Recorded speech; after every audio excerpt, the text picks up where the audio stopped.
Olá pessoal, tudo bem? Quem vos fala é o professor Salomão. Pessoal, vamos aqui, portanto, dar seguimento à nossa videoaula.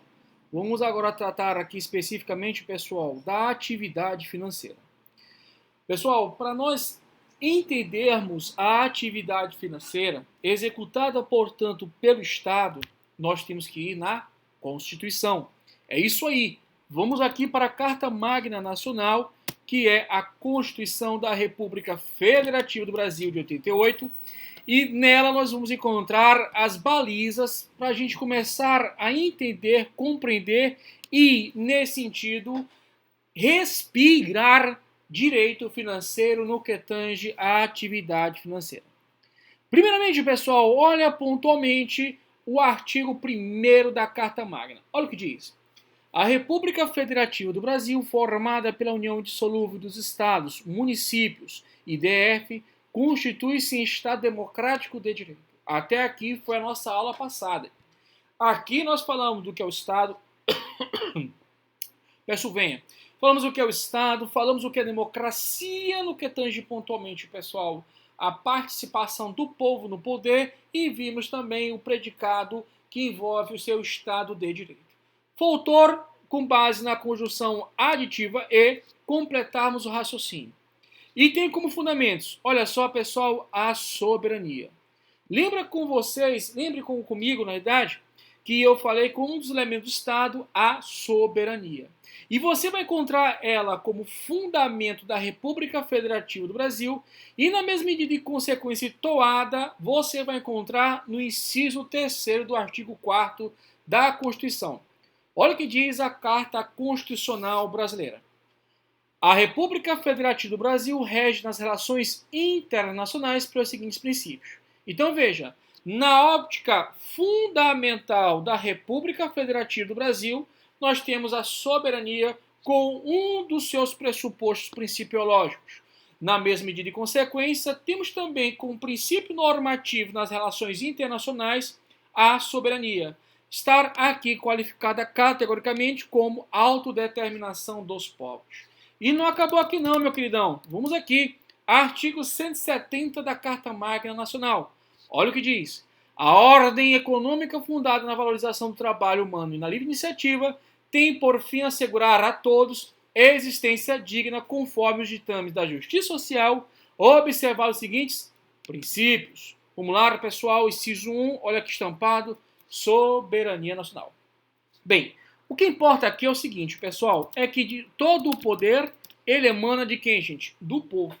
Todo o poder emana do povo. E essa jaez soberana é um resultado claro, é um resultado, pessoal, ontológico da emanação do poder por parte do povo. Então, pessoal, quando a gente parte desse pressuposto básico, que a República Federativa do Brasil, que é o Estado, ele é soberano, ele, para afirmar a sua soberania, ele tem que executar atividades estatais. E quais seriam essas atividades estatais, pessoal?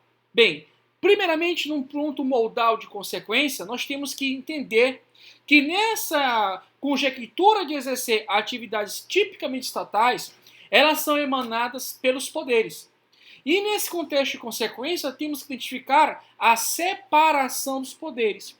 O artigo 2º da Constituição diz o seguinte: são poderes da União, independentes e harmônicos entre si, o Legislativo, o Executivo e o Judiciário. Então veja, pessoal, esse Estado, cujo poder é uno, indivisível e indelegável, ele exerce atividade, ele exerce uma matriz dinâmica. Na mesma medida e consequência, ela é emanada pelos poderes: poder legislativo, poder executivo, poder judiciário.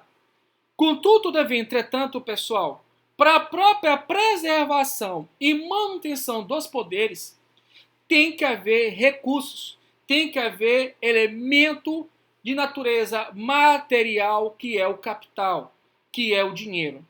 Para manter a atividade estatal, tem que ter recursos. E para que haja, portanto, recursos, esse Estado exerce a chamada atividade financeira. Então, pessoal, eu vou ficar falando aqui para vocês, estou inclusive aqui em pé falando aqui contigo, porque eu quero que você foque bem essa visão. Porque quando se fala em atividade financeira, você fala essencialmente em soberania. E isso já caiu em provas. Por sinal, pessoal, tem uma coletânea de questões que, salvo engano, é a primeira ou a segunda questão de um concurso, salvo engano, da ESAF, faz essa pertinente pergunta. Ora, de onde é que parte pontualmente a atividade financeira como elemento endógeno? Parte da soberania do Estado brasileiro. E parte da soberania por quê, pessoal? Porque o Estado exerce atividade. E essa atividade que o Estado exerce, pessoal, precisa de recursos, precisa de receitas. Porque essa atividade tipicamente executada pelo Estado, ela tem como prioridade, pessoal, a satisfação das necessidades públicas. Pessoal, isso é fundamental. Repito, esse Estado, que Estado é esse, professor? Por favor, repita, estou aqui e eu quero aprender contigo. Pois, ouça, meu querido, minha querida, olha só, esse Estado é a República Federativa do Brasil. E esse Estado, ele exerce categoricamente a atividade financeira. Com que desiderato? Com que objetivo?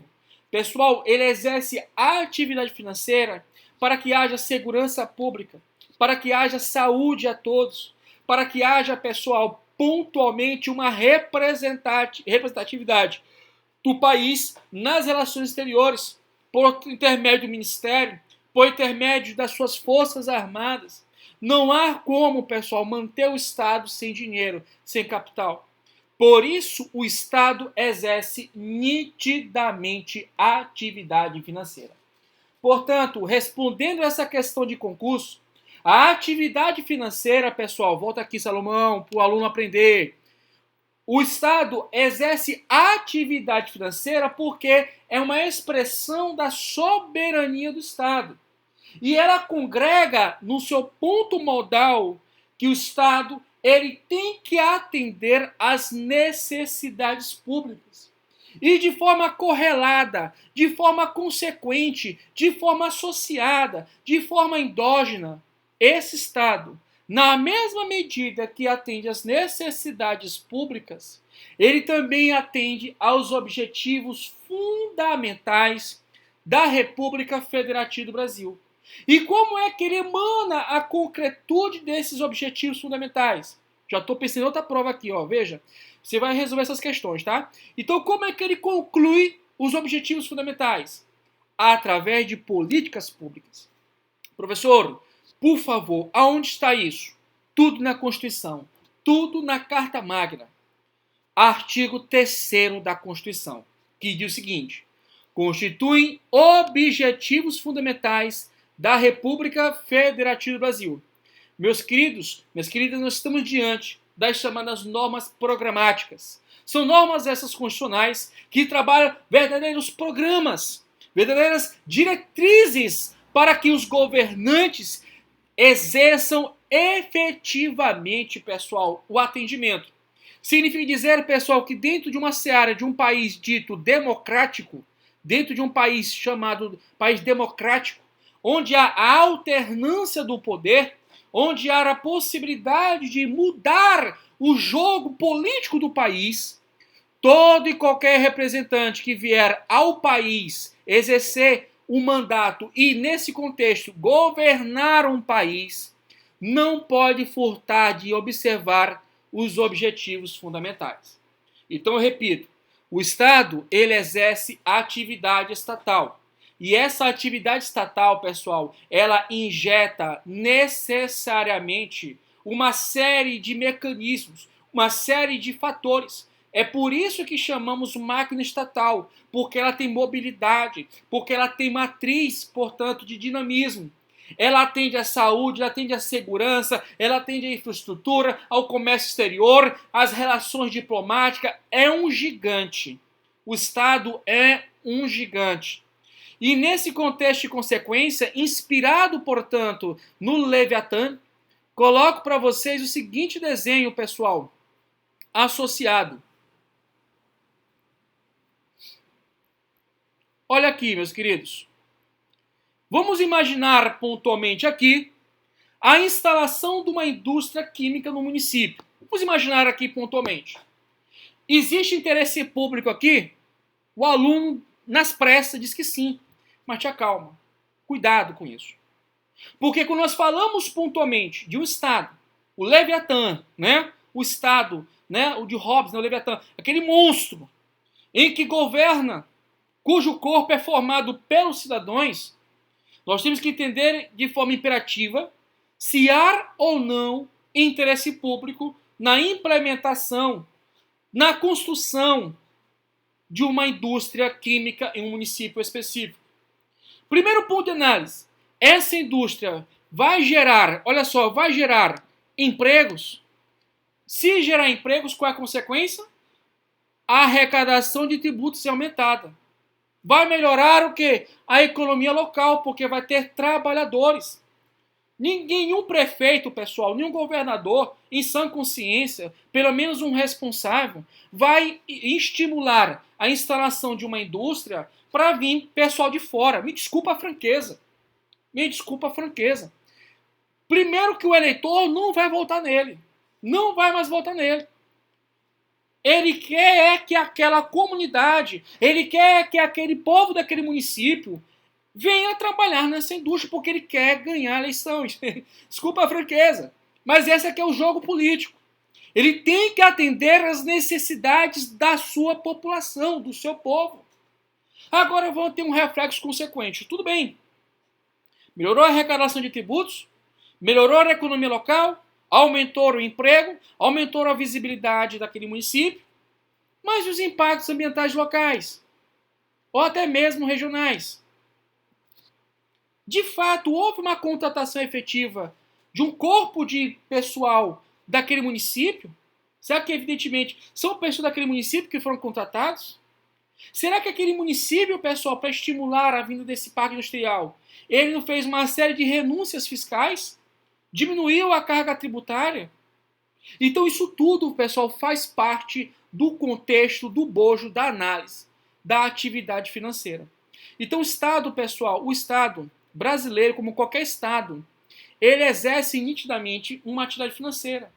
Porque ele precisa de recursos para poder preservar a máquina estatal, para poder pagar o seu funcionário público, que no caso, pela Constituição Federal, servidor público, estatutário ou seletista. Nesse contexto, pessoal, precisa de exercer financeira para pagar suas dívidas. Precisa para manter um sistema claro e translúcido de segurança pública. O seu corpo policial armado, o seu corpo policial, pessoal, dignamente exercendo o seu serviço na sua labuta diária, de forma íntegra, recebendo seus salários, suas remunerações pontuais. Isso é um ponto muito sério.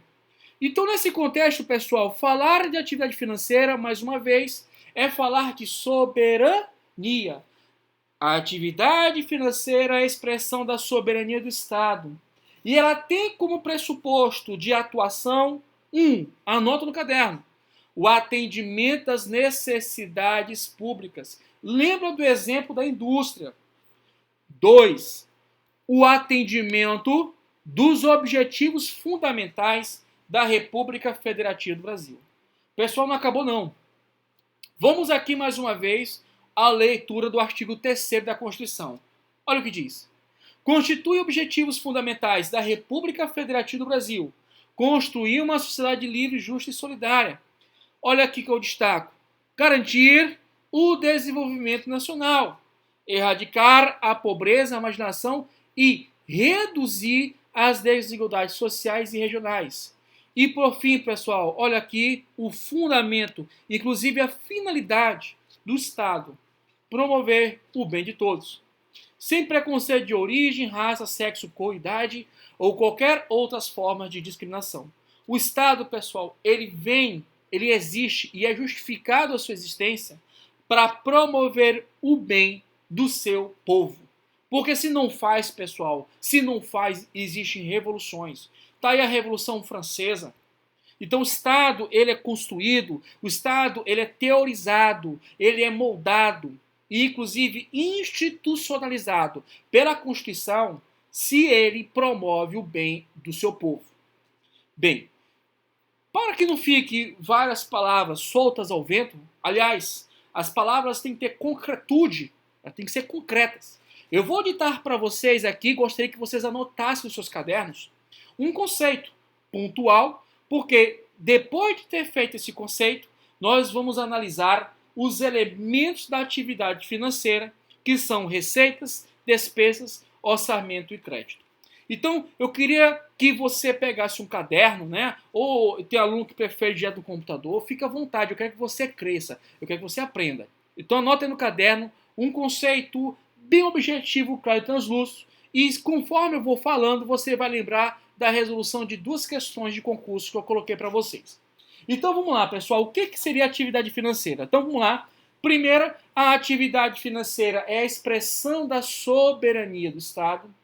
A atividade financeira é expressão da soberania do Estado e congrega. A atividade financeira é expressão da soberania do Estado e congrega as funções de captação gestão, dispêndio de recursos públicos. A atividade financeira do Estado é a expressão da sua soberania, em que congrega quais funções? Captação, gestão, dispêndio de recursos públicos, tendo como objetivos atender às necessidades públicas e, igualmente, os objetivos fundamentais da República Federativa do Brasil. Então, pessoal, falar de atividade financeira requer, número 1, reconhecer que a atividade financeira é a expressão da soberania do Estado. Segundo, pessoal, que a atividade financeira ela envolve 3 pés: captação, gestão e dispêndio. Alguns livros botam gastos, eu prefiro dispêndio. Captação, gestão, gasto ou dispêndio, como você preferir, de recursos públicos. Terceiro ponto modal, o atendimento das necessidades públicas como objetivo. E o quarto e último, também como objetivo, o atendimento dos objetivos fundamentais da República Federativa do Brasil, que são chamados de normas programáticas. Isso tudo está onde, meus queridos? Na Constituição. Não tem nada que eu esteja falando que não reverbera ou ressoa na Constituição. Então, pessoal, feito isso, vou caminhar. Bem, o outro ponto de análise da nossa videoaula é compreender os elementos que compõem a atividade financeira. Esse aqui é um pouquinho mais delicado as informações, mas você vai entender. Olha só. Eu quero que você, toda vez que falar de atividade financeira e for falado e perguntado os elementos que o compõem, eu quero que você memorize as palavras receitas, despesas, orçamento e crédito. Repito, toda vez que alguma questão ou alguém te perguntar pontualmente quais são os elementos que compõem a atividade financeira, eu quero que esteja já sacramentado no seu subconsciente. O subconsciente representa 90% da tua mente, porque é através do subconsciente que fica a memória permanente. Então fica memorizado. Receita, despesa, orçamento e o crédito. E para tornar claro isso, basta você colocar as expressões públicas e público. Então, receitas públicas, despesas públicas, orçamento público e crédito público. Tranquilo? Tá de boa? Vem comigo. Olha só. Pessoal, falar de receitas públicas é indiscutivelmente falar da captação de recursos para a própria manutenção da atividade estatal. Nesse sentido pontual e consequente, pessoal, receitas públicas, elas agregam receitas públicas originárias, receitas públicas derivadas, que vão ser temas pontuais da nossa próxima unidade. No ponto aqui específico, eu quero que você memorize o seguinte: falar de receitas públicas é falar da sistemática feita pelo Estado para a captação de recursos em prol da manutenção da máquina estatal. Isso é receita pública em qualquer país democrático. Receita pública é conceito associado à captação de recursos para a própria manutenção da máquina estatal. E aí nós temos como principal fonte de receitas públicas os tributos. Bem, você na minha aula de Direito Tributário 1, você vai estudar o que é um tributo. Eu vou logo adiantar aqui nossa fala. Tributo, no seu artigo 3º, é: tributo é toda a prestação pecuniária compulsória em moeda ou cujo valor nela se possa exprimir, que não constitua sanção de ato ilícito, instituída em lei e cobrada mediante a atividade administrativa plenamente vinculada. Bem, vamos CTN rapidinho. Tributo é toda a prestação pecuniária compulsória, né, em moeda ou cujo valor nela se possa exprimir. Tá aqui, ó. Artigo 3º do CTN. Tributo é toda a prestação pecuniária compulsória, em moeda ou cujo valor nela se possa exprimir, que não constitua sanção de ato ilícito, instituída em lei e cobrada mediante a atividade administrativa plenamente vinculada. Pessoal, veja que tributo decorre de uma prestação pecuniária compulsória. O que significa dizer isso, pessoal, em miúdos, em visão superficial? Significa dizer que o Estado, compulsoriamente, ou seja, de forma obrigatória, vai te cobrar um valor em dinheiro, em pecúnia.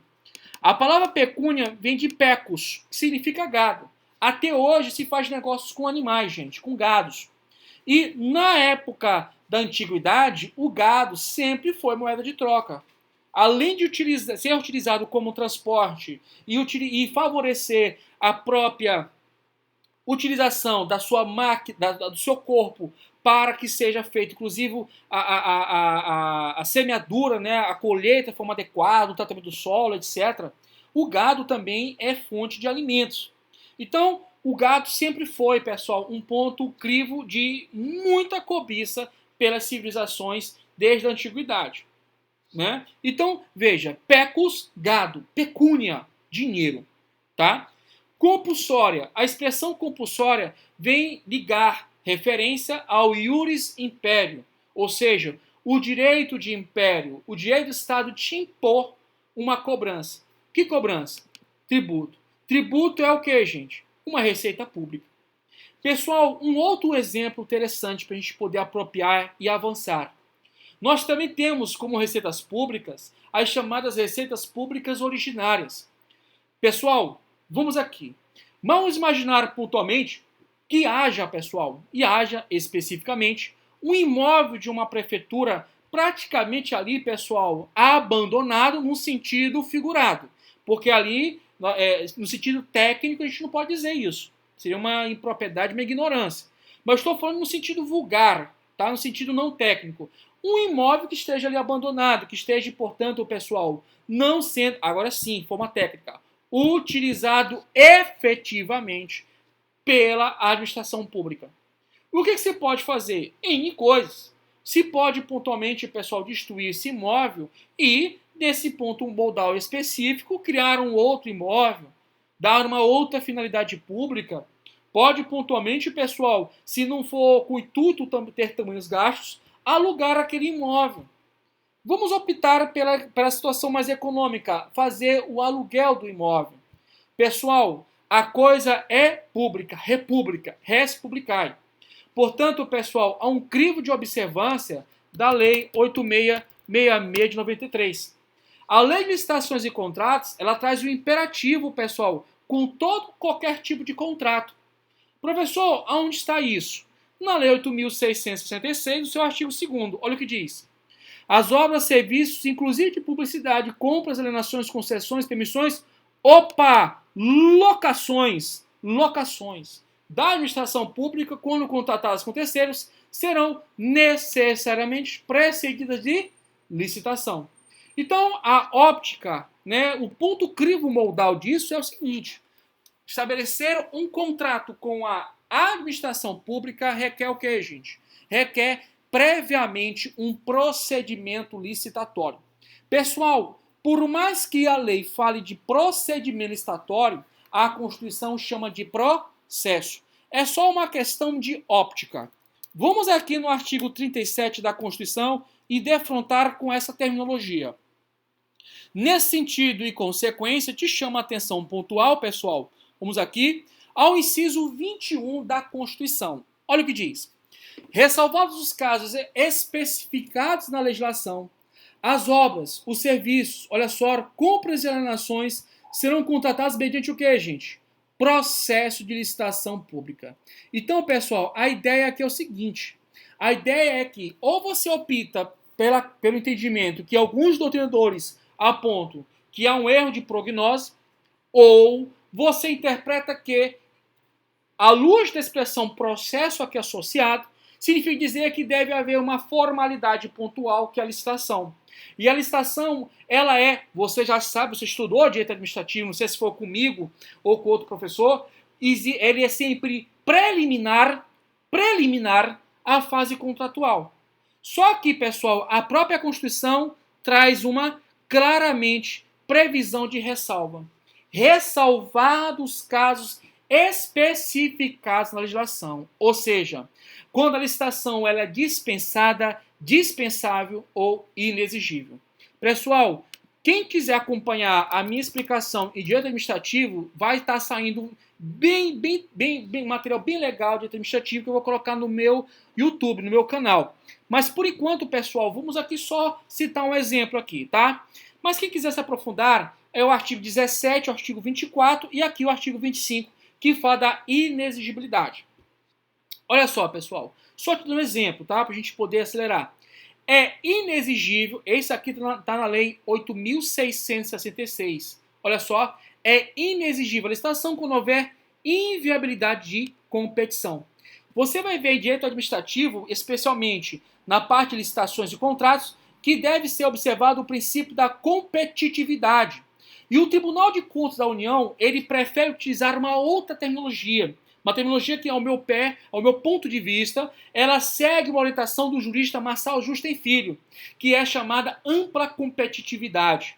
Não trata-se de uma mera competição, trata-se de uma ampla competição. Esse que é o elemento endógeno que vai instruir como um dos princípios informativos da licitação. Bem, voltando aqui, pessoal, é muita coisa, né? Pois isso que é legal do direito. Você consegue falar uma linguagem econômica, você consegue falar uma linguagem do direito financeiro, que é a nossa disciplina, você consegue falar uma linguagem do direito constitucional e agora nós falamos da pouco do direito administrativo. Veja quanta interdisciplinariedade. É muito legal essa disciplina, gente. E eu te falo, isso vai para a sua vida. Então, mais uma vez, você já sabe que a atividade financeira ela é uma expressão da soberania do Estado. E ela congrega as funções de captação, gestão e dispêndio de recursos públicos. E tem como objetivos dois: o atendimento às necessidades públicas e o próprio atendimento dos objetivos fundamentais da República Federativa do Brasil, que traz como referência as normas programáticas que tem como imperativo da sua concretização a realização de políticas públicas.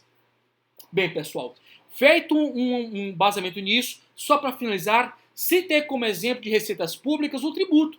O tributo é uma típica receita pública derivada. Você vai entender mais à frente o que é isso. Eu vou te explicar na unidade número 2. O que é uma receita pública derivada? Sequentemente, eu falei de uma situação que envolve locação, preço público. Nesse sentido pontual, nós falamos especificamente, pessoal, de receitas públicas originárias. Bem, dando e defluindo o raciocínio, vamos trabalhar aqui um outro elemento que compõe a atividade financeira, as despesas públicas. Pessoal, o nome diz por si só. Tem coisa que é bem fácil de memorizar porque a própria palavra te ensina. Despesas é despesas. Quando você fala de despesa na sua casa, é despesa do seu dia a dia.